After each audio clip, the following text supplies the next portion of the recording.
व्यंग रचना का शीर्षक है किसान आंदोलन बनाम हम दो हमारे दो। मोदी, शाह, अंबानी, अडानी की जुगलबंदी के गली गली में चर्चे हैं। विकास का क्या गजब गुजरात मॉडल है, हम दो हमारे दो। मैंने एक भाजपाई से कहा, भाई साहब, किसान जब चाहते ही नहीं है तो सरकार तीनों कृषि बिल वापस क्यों नहीं ले लेती? वह बोले, असंभव, आर्यपुत्र असंभव। पूज्य नरेंद्र मोदी जी इतने दबंग प्रधानमंत्री हैं कि दो पूंजीपतियों के अलावा किसी के सामने नहीं झुकते हैं। वाह, विपक्ष में थे तो एफडीआई, आधार, जीएसटी, कृषि, निजीकरण, सब पर भाषण और तेवर अलग थे। सत्ता में आते ही सब उलट पलट गया। ऐसो ही की कथनी करनी का भेद देखकर कबीर कह गए हैं, तन उजरा मन गादरा, बगुला जैसा भेक, ऐसे से कागा भले बाहर भीतर एक।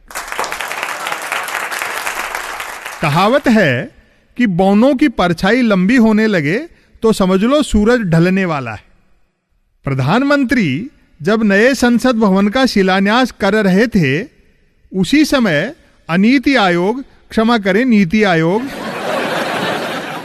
के सीईओ अमिताभ कांत भारत में ज्यादा लोकतंत्र से परेशान थे।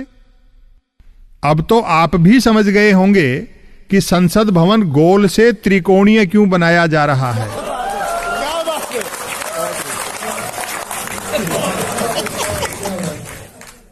केंद्रीय मंत्री राव साहेब दानवे को किसान आंदोलन के पीछे पाकिस्तान और चीन का हाथ दिख गया। अंधे को अंधेरे में बड़ी दूर की सूझी। मंत्री महोदय के किसान मतदाता माथा पीट रहे होंगे कि जिसे चुना हुआ समझते थे वह भी छंटा हुआ निकला।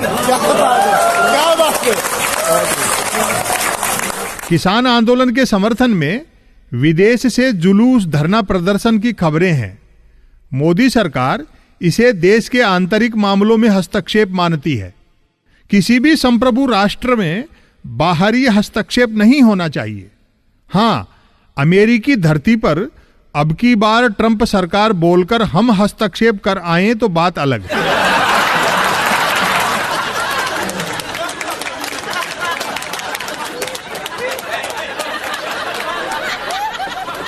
किसान आंदोलन के समांतर कृषि बिलों के फायदों को लेकर भाजपा ने जन जागरण शुरू कर दिया है।